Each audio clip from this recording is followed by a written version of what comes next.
Nous venons de célébrer la solennité de l'ascension du Seigneur au ciel. Aujourd'hui, nous avons atteint le point culminant de tous les biens. Nous avons atteint la métropole des fêtes. Nous avons obtenu le fruit de la promesse du Seigneur. 50 jours après Pâques, nous célébrons la solennité de la Pentecôte.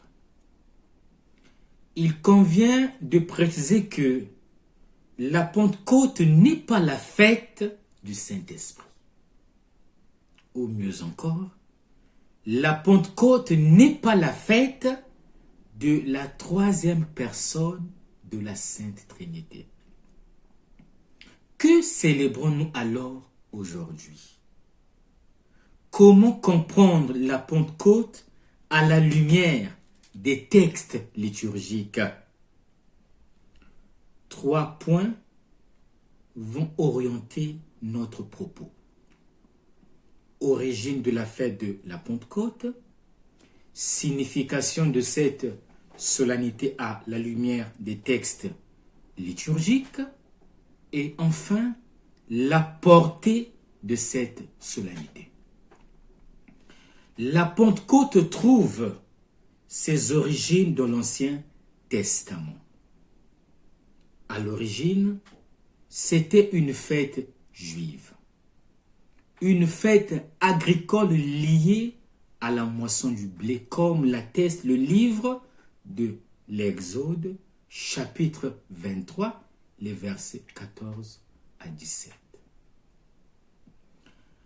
Dans le judaïsme, la Pentecôte a reçu une motivation historique, devenant la fête de la première alliance, la fête de la naissance du peuple de Dieu, ou mieux encore, l'anniversaire de la remise de la loi à Moïse.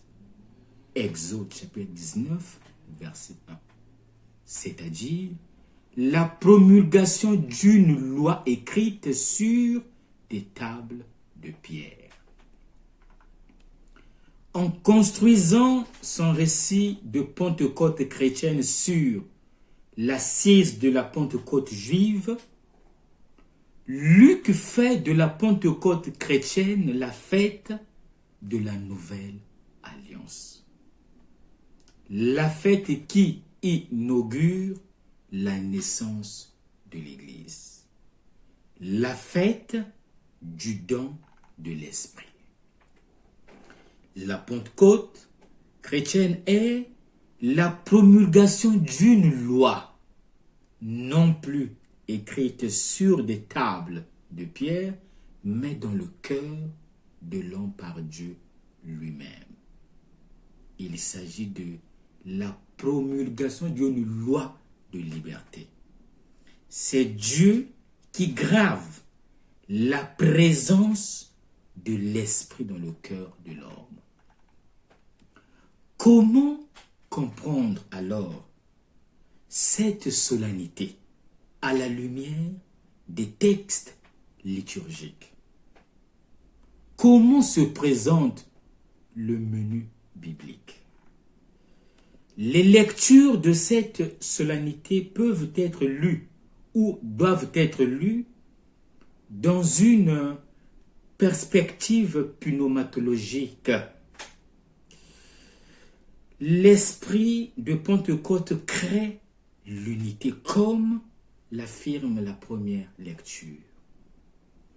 L'esprit de Pentecôte distribue les charismes en vue de l'édification de l'Église, comme le souligne l'apôtre Paul en deuxième lecture. Enfin, l'esprit de Pentecôte fait des apôtres des envoyés.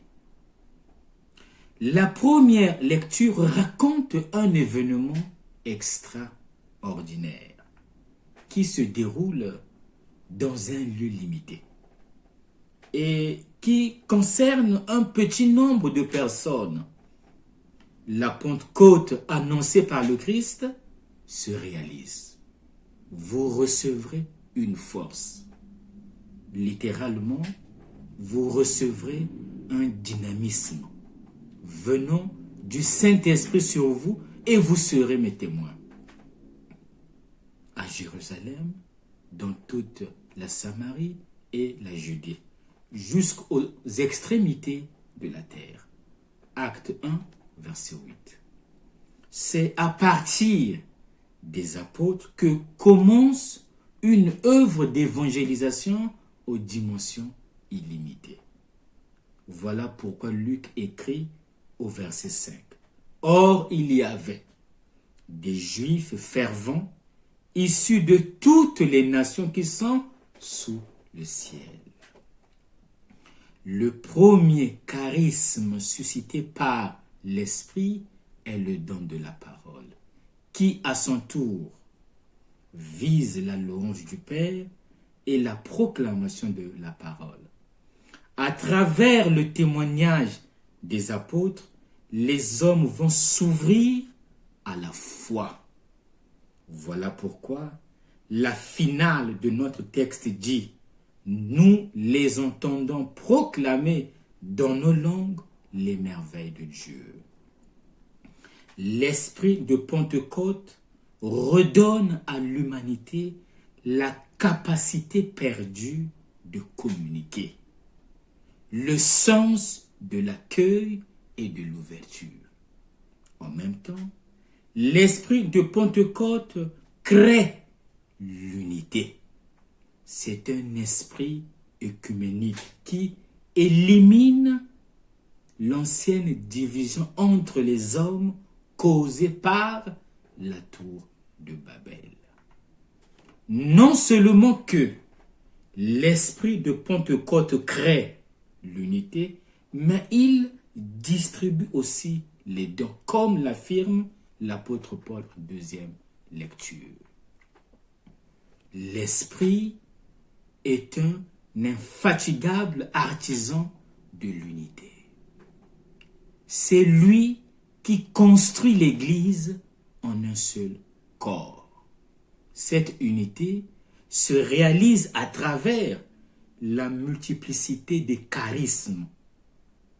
L'esprit est le fondement de la vie chrétienne et de la communauté. Sans l'Esprit Saint, il n'est pas possible de se comporter en vrai chrétien.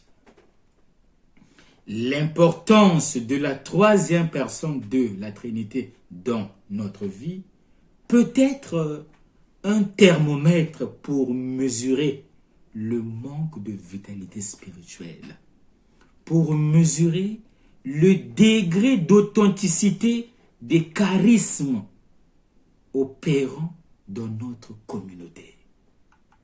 Et dans l'Évangile, le don de l'Esprit vient accomplir la prière de Jésus et sa promesse de ne jamais abandonner les siens. Le passage d'aujourd'hui est le même que nous avons lu le deuxième dimanche de Pâques. Mais ici, l'accent est mis sur la mission de l'Esprit Saint. Pour Jean, Pâques est déjà la Pentecôte. Le don de l'Esprit Saint est décrit dans l'Évangile selon Saint Jean d'une manière très particulière. L'évangéliste dit au verset 22, « Il répandit sur eux son souffle et leur dit, recevez l'Esprit Saint. » La transmission de l'Esprit aux apôtres est indiquée par le verbe souffler, par le verbe insuffler. Dans le Nouveau Testament, ce verbe n'apparaît qu'ici. Le ressuscité donne personnellement à ses disciples le don de l'Esprit Saint pour susciter en eux la foi pascale. Le geste de Jésus est le signe d'une nouvelle création. Il les crée à nouveau comme au temps de la jeunesse où Dieu modela l'homme avec la poussière tirée du sol et insuffla dans ses narines le souffle de vie. L'effet du don de l'esprit est indiqué en fonction de ce qui constitue la mission des apôtres. Ils seront les hommes de la rémission et du maintien des péchés.